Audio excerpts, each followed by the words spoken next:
হুজুর বাংলাদেশের মানুষ ভারতের জন্য পণ্য বয়কট করছে, এই বিষয়ে আপনার মতামত কি? অসুবিধা কি আছে? দেখুন, আমরা চাই পার্শ্ববর্তী যে কোনো দেশ হোক তার সঙ্গে সুসম্পর্ক থাকুক। আর মিডিয়া এখন বর্তমানে পৃথিবীর মধ্যে সব থেকে মিথ্যাবাদী মিডিয়া হচ্ছে ভারতবর্ষের মিডিয়া, সব থেকে মিথ্যাবাদী। তার মধ্যে নম্বর 1 যদি বলা হয় মিথ্যাবাদীর মধ্যে নোবেল প্রাইজ দেওয়া হবে তো নম্বর 1-এ যাবে রিপাবলিক টিভি। ওই মঈনরঞ্জন না একটা ডবল ব্যাটারি মাল আছে, কি বুঝলেন? কি বলবো, আশ্চর্যের বিষয়, আজীবাজি মিথ্যা কথা। আল্লাহ এদের কাছে মাফ করুক। শুনে নেন, যারা মিথ্যাচার করবে সে যে ধর্মেরই হোক, আল্লাহর কসম করে বলছে আল্লাহ ছাড়বে না কিয়ামতের দিন। যেমন আমরা মনে মনে করি যে আমি গ্রামের বিচারক হয়েছি, আমি নেতা হয়েছি, আমার বিরাট ব্যাপার। সব থেকে কঠিন হিসেব হবে রাজা বাদশাহ নেতাদের। একটা যদি অন্যায় বিচার করে থাকো, 1 টাকা যদি কমের মাল খেয়ে থাকো, আল্লাহর কাছে দাঁড়িয়ে হিসেব দিয়ে পার হতে হবে। আপনার জানা আছে, মাইয়াত হলে আমাদের দাঁড়িয়ে বলা হয় না, হয় না যে ভাই কোনো ঋণ দেনা থাকলে ওনার ছেলেকে বলবেন শোধ করবে। কেন জানেন কেন বলা হয়? এই জন্যই এতটা গুরুত্ব দেওয়া হয়েছে। হাদিস শরীফে আছে, শহীদরা বিনা হিসাবে জান্নাতি না জান্নাতি নয়, জান্নাতি, বিনা হিসাবে জান্নাত যাবে একজন শহীদ ব্যক্তি। শহীদ মানে কি? শুধু ইসলামের জন্য যুদ্ধ করে শহীদ হলে সেটাই না, পানিতে ডুবে মারা গেলে শহীদের দরজা পাবে, গাড়িতে অ্যাক্সিডেন্ট হয়ে মারা গেলে, তবে মদ খেয়ে লয়, মদ খেয়ে গাড়িতে অ্যাক্সিডেন্ট করলে শহীদের দরজা পাবে না, সে কেলানি খাবে। এমনি যদি কেউ শহীদ অ্যাক্সিডেন্ট করে শহীদ, আগুনে পুড়ে গেলে শহীদ। এই শহীদ যারা হবে ইসলামের জন্য, মসজিদ মাদ্রাসা কোরআনের জন্য কেউ যদি শহীদ হয় শহীদ। কিন্তু যদি ঋণ থাকে কিয়ামতের দিনে আটকিয়ে দেওয়া হবে। এটা হচ্ছে সহি হাদিস। কিয়ামতের দিনে ওই শহীদ ব্যক্তিকেও আটকানো হবে যদি ঋণ থেকে থাকে। মৃত্যুর আগে ঋণ শোধ করে যাবেন, সকলে জোরে বলুন ইনশাআল্লাহ। বাড়িতে মা বোনেদিকে বলুন কোরআন পড়তে। আমাদের মা বোনেদের কষ্টটা কোথায় জানেন? বছরে একবার কোরআন পড়ে, ঠিক কিনা কথা বলেন? আচ্ছা বলুন, কাঁসা পিতলের জিনিস দেখেননি আপনারা? কাঁসা পিতল, আচ্ছা ওটা ভরে রাখলে চকচক করে না ব্যবহার করলে? বাবা কথা বলে ব্যবহার করলে। কোরআনটা হচ্ছে ওই রকম একটি মুকাদ্দাস কিতাব।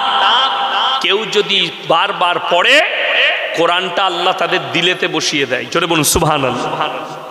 আর যদি ভরে রেখে দেয় জং পড়ে যায়। আমাদের মায়েরা জীবনে কোরআন খুলে না, খালি বছরে একবার রমজান মাসে খুলবে, দিয়ে আর কোনো দিক দিশা পাবে না। আল বেলাহে মেনাস, ফেরেশতারা পালিয়ে যাবে গা থেকে, এমন কোরআন পড়ে। তো বছরে একবার কোরআন পড়লে তো এরকমই পড়বে। আমাদের সমাজের অবস্থা এত খারাপ। আপনি মুসলমান বিনা পয়সায় যদি পেয়ে যায়, পয়সা দিয়ে আর কাজ করবে।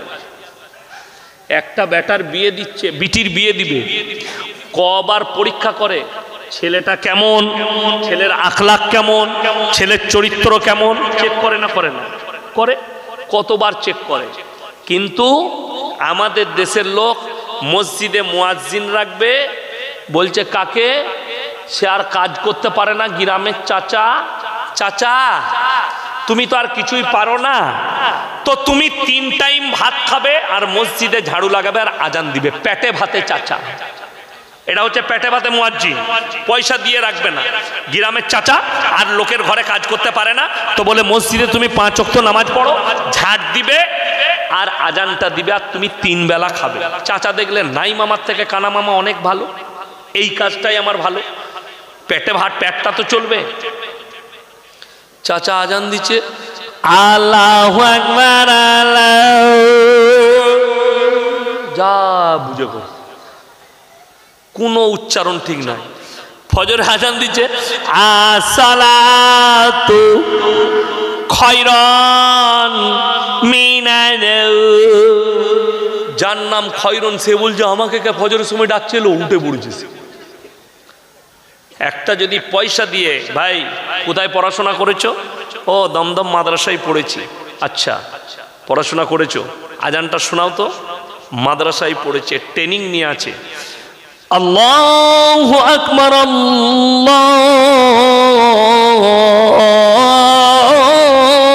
আকবার। বুঝতে পারলেন না? পারলেন না? আর চাচা আজান দিয়ে আল্লাহু আকবার, যা বুঝে করবে। আসসালাতু খায়রুম মিনান নাওম। আর চাচা বলছে খয়রন, যা বুঝে করবে। ওই যে বিনা পয়সায় আপনি বিটির বিয়ে দিবেন, দেখবেন পয়সা আছে কিনা, ছেলেটা ভালো কিনা। হে আমার যুবকরা, সবাই দাড়ি রাখবো, সকলে জোরে বলুন ইনশাল্লাহ। দাড়ি লাগলে অসুবিধা কি জানেন? অনেক ছেলে দাড়ি রাখে, কিন্তু আমাদের মা বোনেরা এত বদমাস, কিছু যুবতী বিটি ছেলে, কোনো ছেলে যদি 5 ওয়াক্ত নামাজ পড়ে, দাড়ি রাখে, বলছে ছেলেটাকে বিয়ে করবো, খ্যাপাউ। বলে কেন? বল নামাজ পড়ে। কাকে বিয়ে করবে? শুয়োরের মতো চুল কেটেছে, শুয়োরে মাথার মতো, গুটকা খায়, হারামখোর, সিগারেট খায়, গাঁজা খায়, বলে এটা হচ্ছে স্মার্ট ছেলে। তো তোকে ও মারবে না, তা কে মারবে তোকে? কথা বুঝতে পারছিস? সেই দাম্পত্য জীবন সুখী হয় যদি মুমিনা মেয়ে হয়। বিয়ে দিলে বিটি প্রথম শর্ত রাখুন, ছেলেটা 5 ওয়াক্তের নামাজি কিনা। আলেম হাফেজ দেখতে হবে না, আমি আলেম হাফেজ বলি নাই, নাইলে বলবে হুজুর আলেম বলে বলছে আলেম জামাই করবে। কে বললে আলেম জামাই করতে? না, ছেলেটা দেখবেন ছেলেটা 5 ওয়াক্তের নামাজি কিনা, মুখে দাঁড়িয়ে আছে কিনা, দিনের ওপরে প্রতিষ্ঠিত কিনা, তার মধ্যে ধর্মের আল্লাহ আল্লাহ রসুলের প্রতি আকীদা ঠিক আছে কি। এমন এক ছেলেকে মেয়ের বিয়ে দিয়ে দিলেন, খালি টাকা আছে, হারামখোর, চাকরি করে। আমার বর্তমান টাউনের কথা বলছি, চাকরি করে, মুসলিমদের ছেলে, ভালো ঘরের বিটি, হাজী সাহেবের বিটি, বিয়ে দিয়ে দিয়েছে, টাকা আছে বলে। হাজী সাহেব তার আখলাক দেখেনি, তার বাড়ি দেখেনি। হারামখোর সকালবেলায় উঠে শ্রী রামকৃষ্ণের মূর্তিতে পুজো করে স্কুলে যায়। স্ত্রী পেরেশান, হুজুর কি করবো? আমি তুমি ইন্দুর মারা বিষ খাও, কি করবে? আমরা কি করব? তোমার বাপকে বল, তোমরা তো টাকা ছাড়া বিয়ে দিবে না। ওই তো কোন ছেলের বাপ কোনোদিন বলেছে মেয়ের বাপের ক টাকা আছে? ছেলের বাপ বলে মেয়ে ভালো হতে হবে, পরেশগার হতে হবে, বলে না? বলে না? কোন ছেলের বাপ বলে না টাকা আছে কি না। এখন কোন ছেলে যদি এখন বলে আমি না ফ্রি পয়সায় বিয়ে করব, তখন আবার মেয়ের বাপ খোঁজ নেয় ছেলেটার কোনো দোষ আছে নাকি। দেখ, টাকা চাই নাই যখন, দোষ আছে। শালা এগুলো শালা পেচুলু শালা। টাকা লিলেও দোষ, বলছে হুজুর ফতোয়া দেন টাকা লিয়া যাবে কিনা। হুজুর ফতোয়া দিলে হারাম। তখন ছেলেরা বললে আমরা তাহলে টাকা নেবো না, ফ্রি পয়সায় বিয়ে করব। তখন মেয়ের বাপ বলছে ছেলেটার কোনো দোষ আছে যখন বিনা পয়সায় বিয়ে করবে। এই যে সমস্যা, এটা মিটবে না। এটা এক জায়গায় মিটবে যখন তোমার কাছে দিন আসবে, তুমি শর্ত রাখবে যে ছেলেটা 5 ওয়াক্তের নামাজি হতে হবে, মুখে দাড়ি থাকতে হবে। ছেলেটা ডাক্তার হোক, মাস্টার হোক, প্রফেসর হোক, ইঞ্জিনিয়ার হোক। আপনার ছেলেকে ডাক্তার করুন, মাস্টার করুন, প্রফেসর করুন, ইঞ্জিনিয়ার করুন। আল্লাহর কসম খেয়ে বলছি, যদি তার মধ্যে দিন না থাকে, আমার আল্লাহর কাছে কোনো মূল্য নাই, কোনো মূল্য নাই। এই কালকে আমার কাছে একজন ভিডিও পাঠাইছে, আমি 1 সপ্তাহ আগে শফিকুলকে 2টো ডোজ দিয়েছিলাম।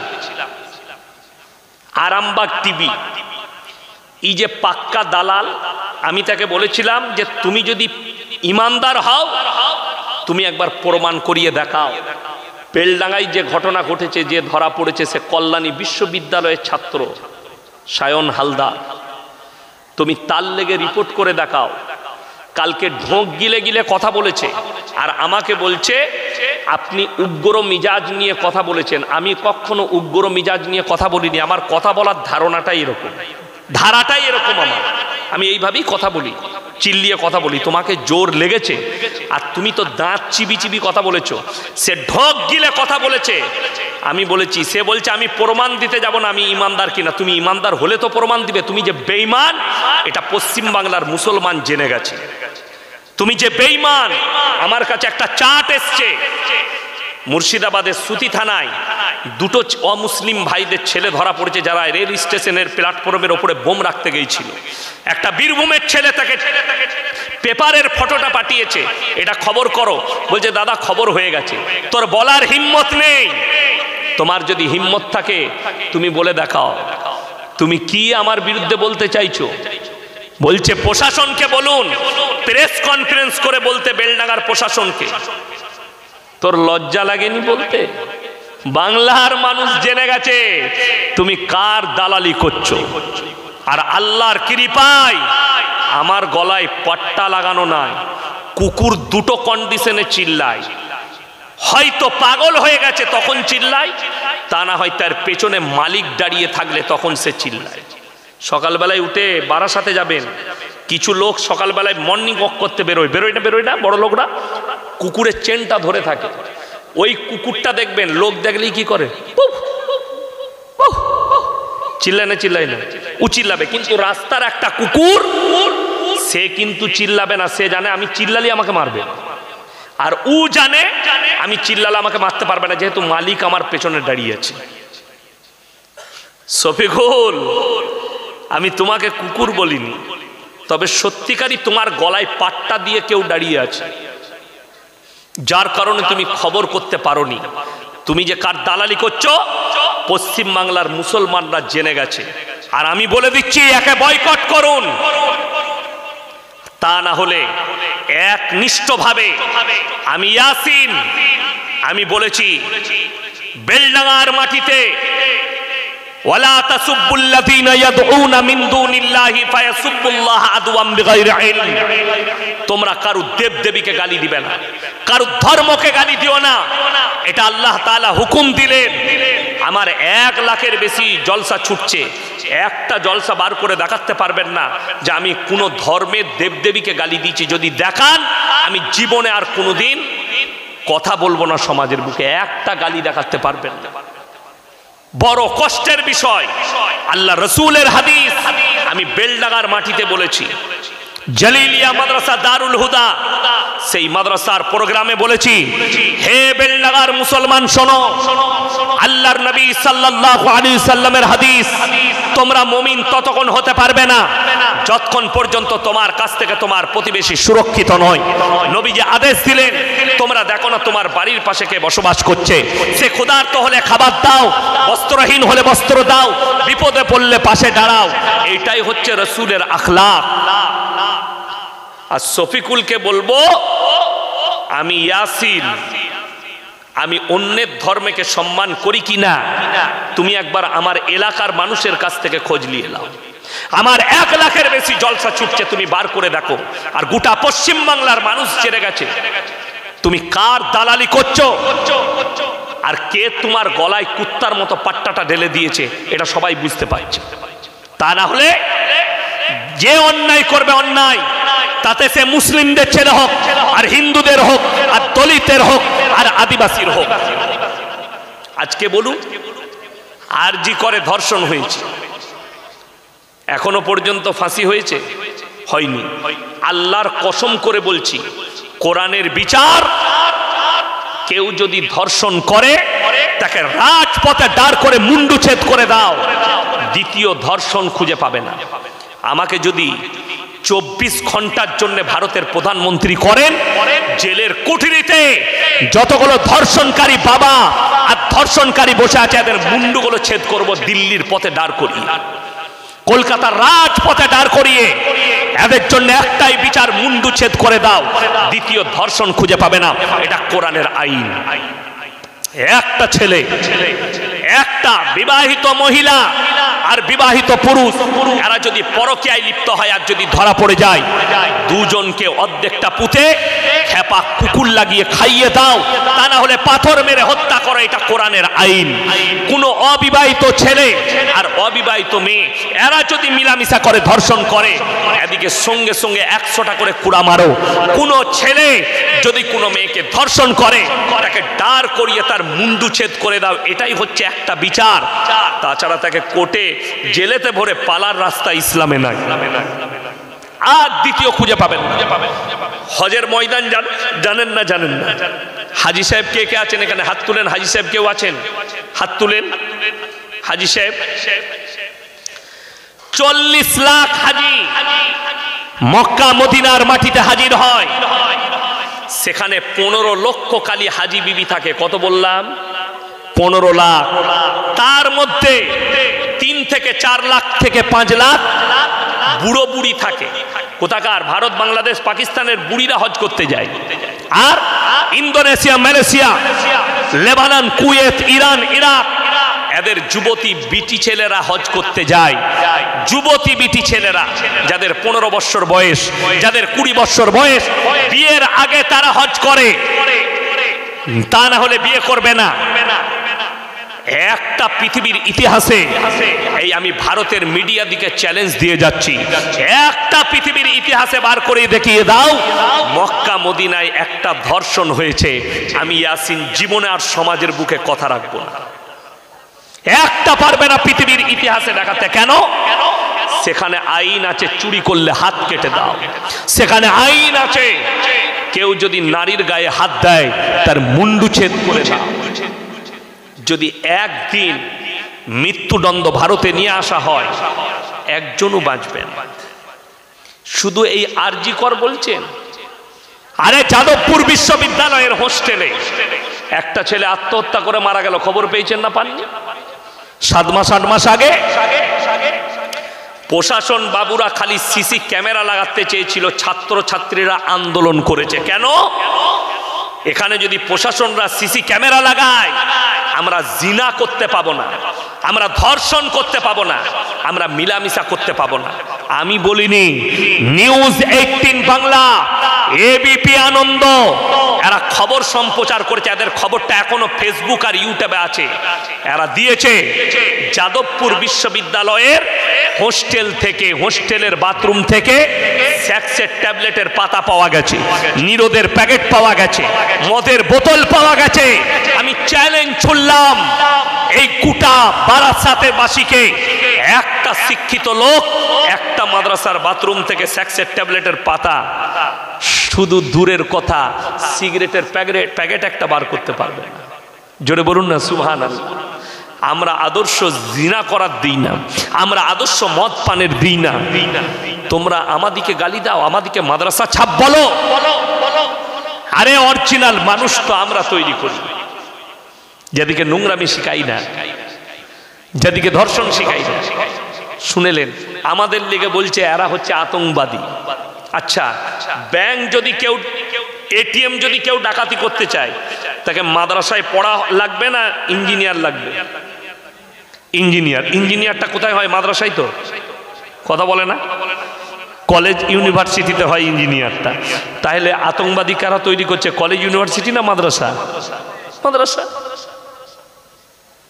কষ্টটা এইটাই, আপনার ব্রেনে কেউ গোবর ভরে দিয়েছে, বুঝার ক্ষমতা আপনার নেই।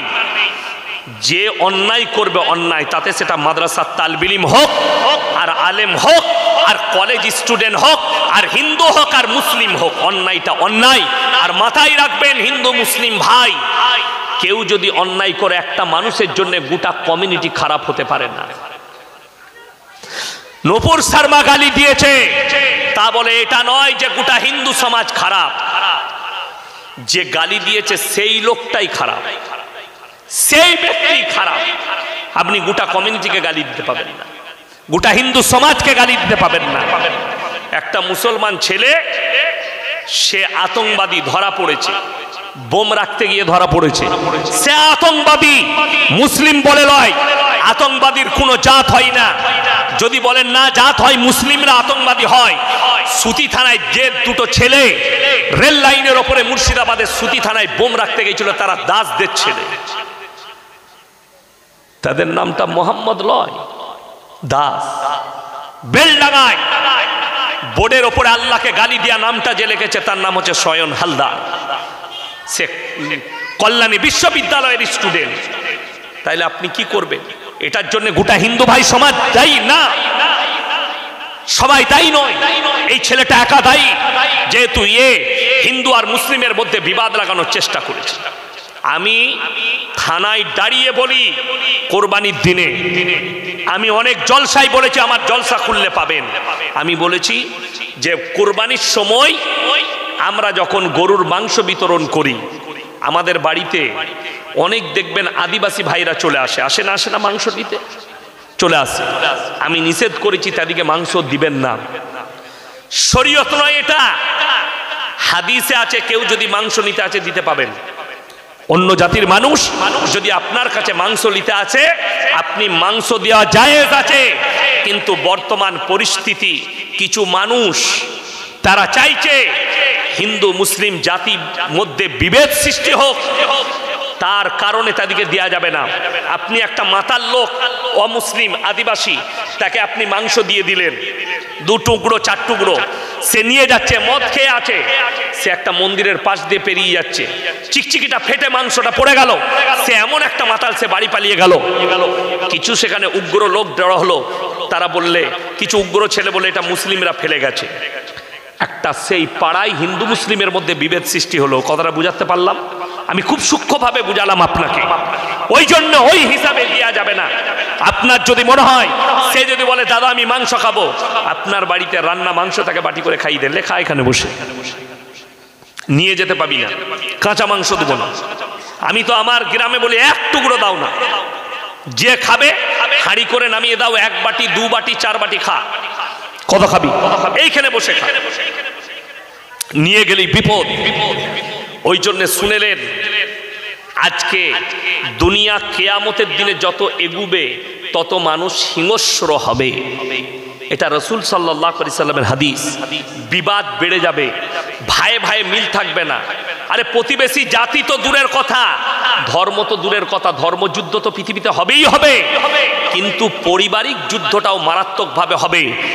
পর আপন হবে, আপন পর হয়ে যাবে, ভাইয়ে ভাইয়ে মিল থাকবে না, বাপ বেটায় মহব্বত থাকবে না, মা বেটাতে মিল থাকবে না, যায় যায় মিল থাকবে না, ভাইয়ে ভাইয়ে কথা থাকবে না। এটা রাসূল সাল্লাল্লাহু আলাইহি সাল্লামের হাদিস। কিয়ামতের আলামত, আপনাকে বাঁচতে হবে। যতদিন আছেন সবাই ইমানের উপরে টিকবো, জোরে বলুন ইনশাআল্লাহ। হায়াত বাকি, মুলাকাত বাকি। আমার ভাই, আপনারা আমার জন্য দোয়া করবেন, আমি আপনাদের জন্য দোয়া করি, আমার মাদ্রাসার জন্য দোয়া করবেন। আবার যদি আল্লাহ কোনোদিন হায়াতে রাখে, মুলাকাত হবে। অনেকক্ষণ আলোচনা করলাম, আমি 2 ঘন্টার বেশি বলি না। আজকে আমি বাড়ি যেতে পারবো না, কালকে আমার একবারই বালুরঘাট হিলি বর্ডারের কাছে জলসা আছে, আমি এখান থেকে বেরিয়ে চলে যাব। এখান থেকে 480 কিলোমিটার রাস্তা। আমার ভাই, আপনারা দোয়া রাখবেন আমার জন্যে। বিশেষ করে এই যে জালসা কমিটি জালসা দিয়েছেন, আমি সর্বপ্রথম তাদেরকে অনুরোধ করব, তোমরা আজ থেকে 5 ওয়াক্তের নামাজি হও, তোমাদের জলসা কাম। কথা বুঝতে পারেন? জলসা কমিটির ছেলে কে কে আছে হাত তুলে, হ্যাঁ হাত তুলে। জলসা কমিটি মালগুলো কই? ওরাই জলসা শুনেন নাকি? না ভয়ে হাত তুলছে না? এ হাত তুলে, কে কে আছেন জলসা কমিটি? কেউ নাই? যারা আমাকে খাওয়ালো তারা কই? সব হাত তুলছে না? যাই হোক, তোমাদিকে লজ্জা নয়, বিশ্বাস করুন, এই জলসা করা ফরজ নয়, জলসা করা ওয়াজিব নয়, জলসা করা সুন্নত নয়, জলসা করা ভালো কাজ। এর দ্বারা নেকি পাওয়া যায় কি করে? আল্লাহ রসুলের কথা আলোচনা শোনা হয়, সেখানে রসুলের উপরে দরুদ পাঠ হয়, নেকি পাওয়া যায়। কিন্তু জলসাটা কামিয়াব তখন হবে, আমরা জলসা দিয়েছি, আমরা আর আজ থেকে নামাজ কাজা করব না।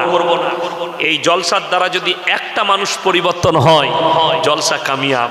আমি আমার যুবক দিকে বলবো, তুমি কলেজে পড়ো, ইউনিভার্সিটিতে পড়ো, যেখানে পড়বে পড়ো, নামাজ কিন্তু ছাড়ো না।